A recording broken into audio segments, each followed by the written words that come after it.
Bonjour les enfants, on est le vendredi 24 avril, oui c'est ça. Je vais vous présenter les activités de la journée. Donc on commence par le calcul mental.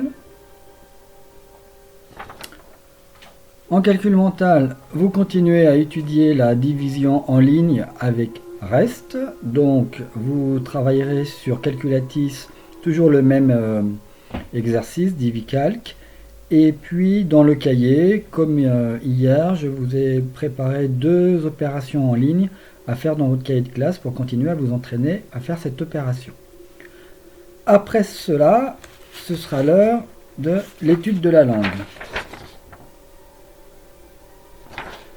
En étude de la langue, nous allons continuer le travail commencé lundi sur l'adjectif qualificatif. Donc après avoir vu son rôle et sa place dans la phrase, vous allez continuer à travailler cette connaissance et vous allez avoir des activités pour reconnaître l'adjectif dans la phrase, en particulier par rapport au mot qu'il qualifie. Car lorsqu'on retrouve le mot qui est relié à l'adjectif qualificatif, ça vous permet de savoir l'accorder. Donc j'accorde l'adjectif en genre masculin ou féminin et en nombre singulier ou pluriel par rapport au nom avec qui il est associé dans la phrase.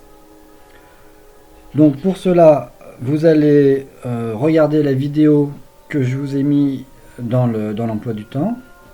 Ensuite, vous pourrez imprimer et lire la leçon qui sera la leçon O8 que vous collerez dans votre cahier de leçons, qui porte donc sur l'accord de l'adjectif qualificatif.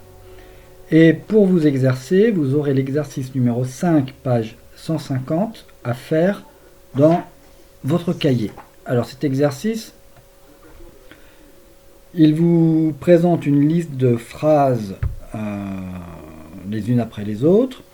Dans chacune de ces phrases, il y a des adjectifs qualificatifs qui sont mis en gras.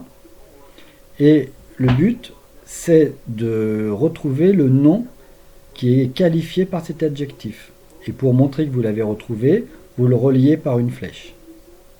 Par exemple, si dans une phrase il y a un petit chien, bon, l'adjectif c'est petit, et il va avec chien. Qu'est-ce qui est petit? C'est le chien. D'accord? Donc si l'adjectif, c'est important ça, de bien identifier le nom qui est associé avec l'adjectif, parce que c'est grâce à cette connaissance-là que vous pourrez l'accorder. Pourquoi petit s'écrit au masculin et au singulier? C'est parce que le mot chien est au singulier et au masculin. C'est pour cela que petit s'écrit comme ça. Sinon, ce serait petite, ou bien il y aura un S pour la marque du pluriel. Donc pour l'accorder correctement, il faut identifier le nom qui est qualifié par l'adjectif. Vous allez donc vous entraîner avec l'exercice 5 de la page 150, en recompilant les phrases et en reliant par une flèche l'adjectif et le nom. Suite à ça, vous pourrez prendre une pause et vous reprendrez votre travail avec les mathématiques. En mathématiques, aujourd'hui, on ne va pas utiliser le manuel. Je vous ai préparé une page d'opérations. Bon, il y a 3 opérations, mais je les ai écrites en grand pour que vous ayez de la place, que ce soit confortable pour vous. Donc, ce sont des opérations avec les grands nombres. On avait commencé à voir les grands nombres jeudi, donc hier, et il s'agit donc des nombres avec une classe des millions. Poser des opérations avec les grands nombres pose une difficulté qui est l'alignement de tous les chiffres du nombre. Comme il y a au moins 7 chiffres, pour arriver au million, il y a au moins 7 chiffres dans le nombre. Lorsqu'on écrit ces opérations avec les nombres les uns en dessous des autres, si on décale une colonne, on va fausser son résultat. On aura un mauvais calcul. Donc il est utile, lorsqu'on découvre des grands nombres, de s'entraîner à bien poser toujours en colonne les opérations. Pour vous aider, je vous ai préparé ce que j'appelle un moule à calcul, comme les moules pour les gâteaux, mais là c'est pour faire des calculs. sais pas si vous voyez, voilà. Donc, voilà, vous avez les nombres qui sont écrits, qui sont encadrés dans des cases. Ils sont groupés par classe de nombres, par groupe de 3, unité, dizaine, centaine à chaque fois. Au-dessus, vous avez des cases en pointillés pour écrire les retenues. Et ici, bien sûr, on écrira le résultat de l'opération. Bon, très vite, on va s'en passer du moule à calcul. Mais c'est pour continuer à être vigilant sur la présentation de ce type d'opération, car quand il y a beaucoup de chiffres dans un nombre, ce qui est le cas pour les millions, très rapidement on peut se décaler et mal compter. Donc des opérations, vous voyez, il y en a 3. Ceux qui ne pourront pas imprimer le document, vous pouvez faire les opérations également parce que je les ai indiquées dans l'emploi du temps, je les ai écrites en ligne. Et puis de toute façon, vous recevrez ce travail par courrier dans quelques jours.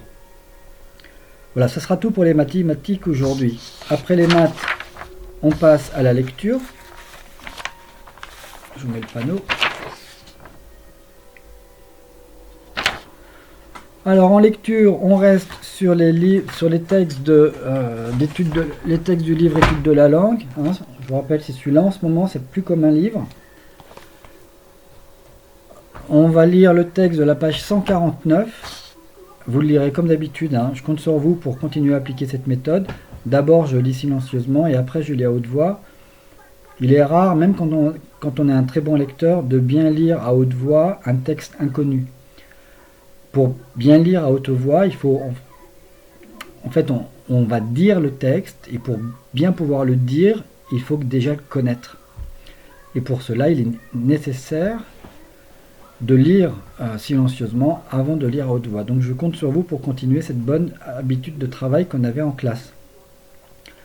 Après avoir lu ce texte, vous pourrez répondre à la question D de la page 149, qui est une question de compréhension sur ce texte. Après cela, vous pourrez prendre une récréation, puis nous reprendrons le travail avec l'enseignement moral et civique. Donc en enseignement moral et civique, nous allons terminer notre progression sur la notion d'égalité. Nous avions commencé en classe avant la fermeture de l'école.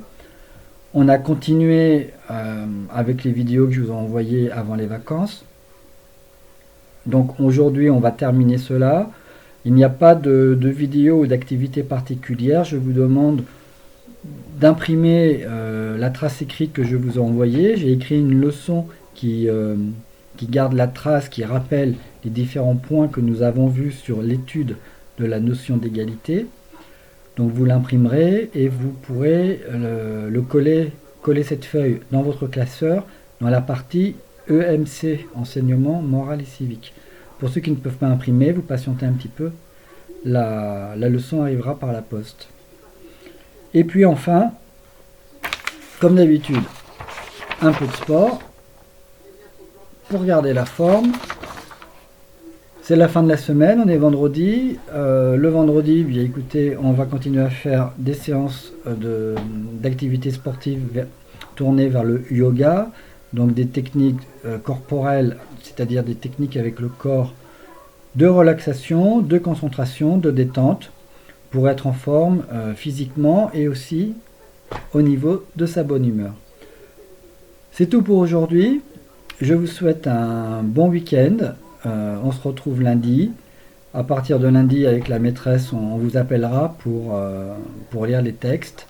Donc vous aurez le choix entre les textes que vous aurez lus cette semaine. On aura fait 4 textes. Donc vous choisirez celui que vous préférez et puis vous nous le lirez au téléphone. Voilà, bon week-end et à lundi.